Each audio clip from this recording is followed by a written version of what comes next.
ini bertemu dengan saya Muhammad Faris Supangkat, guru matematika di SMP Negeri 4 Cianjur, dan berada di depan saya Bapak Yoga Wiguna Sukamto. Beliau sebagai guru bahasa Indonesia sama di SMP Negeri 4 Cianjur. Nah, kita tahu Pak Yoga, pada duduk bersama kita kali ini, terima kasih atas waktunya.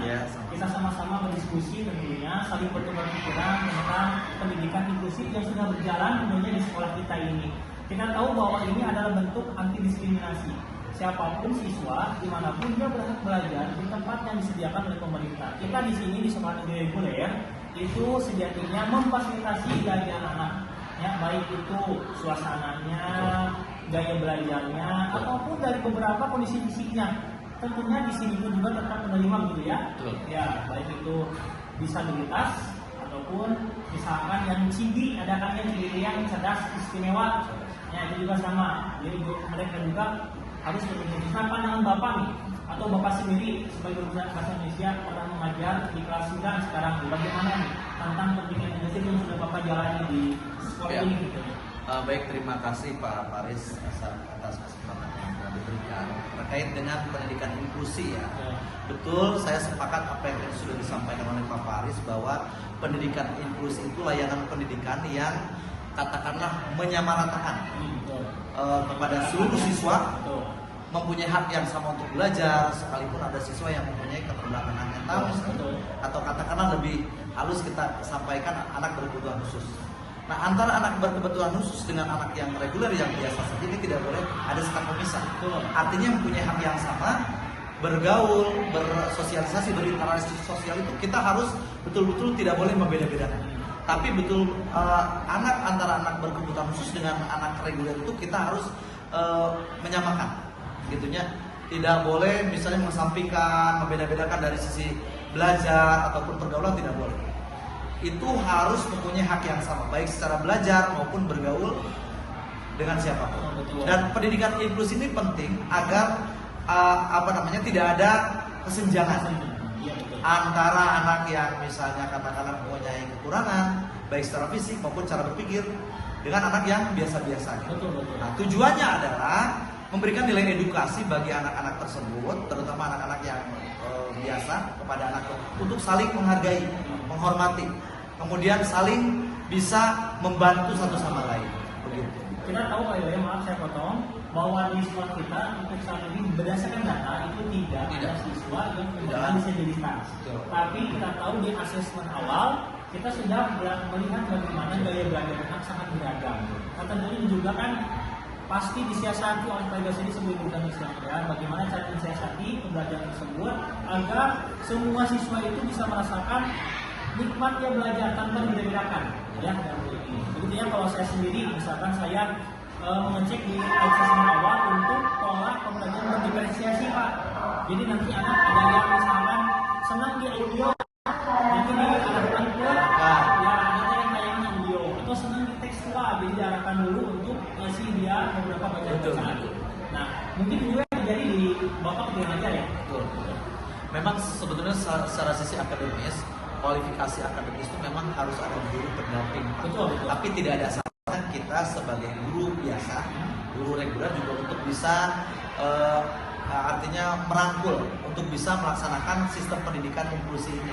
Sekalipun secara kualifikasi saya pribadi belum pernah mengikuti semacam pelatihan khusus tentang bagaimana pendidikan inklusi. Tapi paling tidak kita bisa mengarahkan, bisa memantau bagaimana perkembangan itu dan bisa melihat situasi dan kondisi agar kegiatan atau pendidikan inklusi ini, kegiatan yang dilaksanakan ini bisa berjalan dengan efektif. Pak, mungkin kita sama di sini sepakat, dan kami itu juga ketika misalnya dalam SPMB yang baru itu tentunya tidak akan membedakan. Ya, di sini tentunya kita sepakat tagline Kementerian Pendidikan Dasar Menengah yaitu pendidikan bermutu untuk semua, dan kita akan juga belajar terus bagaimana cara memberikan layanan yang pas untuk anak didik kita ke depannya begitu. Nah, satu pertanyaan mungkinnya sebelum kita sama-sama diskusi ini, manfaat pendidikan inklusi bagi Bapak apa? Ya, inklusi apabila ini dilaksanakan di sekolah kita, bagi saya pribadi, saya bisa banyak belajar Pak menghadapi anak berkebutuhan khusus. Kemudian ada katakanlah misalnya bukan perbedaannya, kita bisa berpikir bagaimana kita bisa berhadapan langsung dengan anak yang berkebutuhan khusus, dengan anak yang reguler, tapi mempunyai perlakuan yang sama. Ya. Kemudian saya memang harus lebih banyak belajar barangkali ketika nanti ada suatu saat anak yang berkebutuhan khusus masuk ke sekolah kita. Ini adalah tuntutan kita, Pak. Akhirnya kita bisa harus banyak belajar. Ini tuntutan kita sebagai pendidik. Gitu ya. Oke, terima kasih Bapak Yoga atas waktunya untuk pada kesempatan kali ini. Tentunya kita akan sharing kembali di sesi lain, dan tentunya hal baik ini mudah-mudahan bisa menginspirasi siapapun. Saya juga sebagai guru di SMP Cianjur banyak menggali informasi dari Pak Yoga, dan kita sama-sama akan menunjukkan pendidikan yang berbeda. Betul, sepakat. Assalamualaikum warahmatullahi wabarakatuh. Assalamualaikum warahmatullahi wabarakatuh. Bertemu kembali dengan saya Muhammad Padi Supangkat di sini sebagai guru matematika, dan dua anak didik saya di sini. Ya, boleh memperkenalkan yang laki-laki. Assalamualaikum warahmatullahi wabarakatuh. Kalau nama saya Hatta Marasyarmani dari kelas 9D, dididik oleh Pak Faris sebagai guru mata pelajaran matematika. Oke, selanjutnya. Saya juga sama, saya Sabina Jasmine Septiani dari kelas 9E, sama dididik juga oleh Pak Faris. Oke, ya. Pada kesempatan kali ini kita sama-sama berdiskusi, kita sama-sama akan meluapkan tentang perasaan belajar di sini di SMP Negeri 4 Cianjur seperti apa. Ya, Bapak mau tanya dulu ke Hertama nih. Sebagai siswa tentunya Hertama, merasa senang nggak belajar di sini? Saya senang belajar di sini karena tidak dibeda-bedakan. Tidak dibeda-bedakan. Untuk Jasmine? Saya juga kurang lebih sama ya. Ya. Di sini tuh saya senang ya kan, karena dari fasilitas yang mencukupi, lalu dari pertemuan potensi saya juga Mencukupi. Jadi tentunya Bapak sangat bangga sekali melihat semangat belajar anak-anak bangsa yang sangat ingin tentunya mendapatkan wawasan yang tentunya wawasan ini suatu saat nanti akan menjadi pengetahuan kalian untuk membawa negara ini ke arah mana. Tentunya Bapak juga sebagai guru berupaya untuk memberikan pelayanan terbaik untuk kalian. Terima kasih ya atas pertanyaan jawabannya, bahwa kesenangan kalian itu karena diberikan fasilitas oleh sekolah tanpa adanya perbedaan. Itu tadi ya. Itu pertama sendiri senang seperti apa sih kalau belajar? Saya sendiri senang saat sesi tanya jawab, jadi saya bisa menanyakan atau melempar jawaban ke Bapak dan Bapak menjawabnya dengan baik. Dan baik, ada kasih seperti itu ya. Ketika yang pertama misalkan senang bertanya, maka Bapak juga tidak menyalahkan, walaupun misalkan sekarang lagi mencatat atau apa. Karena Bapak tetap menjawab pertanyaannya pertama juga. Kalau Yasmin? kalau saya itu lebih suka saat Bapak itu menjelaskan. Ya. Soalnya saya yang juga tuh dari otaknya juga kayak mulai nyambung, terus juga mulai terus berpikiran pikirannya. Makanya otaknya tuh kayak bangun cerita gitu, jadi itu saya paling suka. Oh iya, jadi ada yang senang cara mengajarkan bapaknya itu seperti dibuat dulu semacam kisah ya, misalnya. Kalau yang mama senang bertanya, tapi Bapak juga suka difasilitasi. Nah itu hal-hal yang tentunya menjadi perbedaan ya, tapi perbedaan tersebut tentu harus Bapak fasilitasi sebagai guru agar kalian tetap nyaman dan senang belajar di sini ya.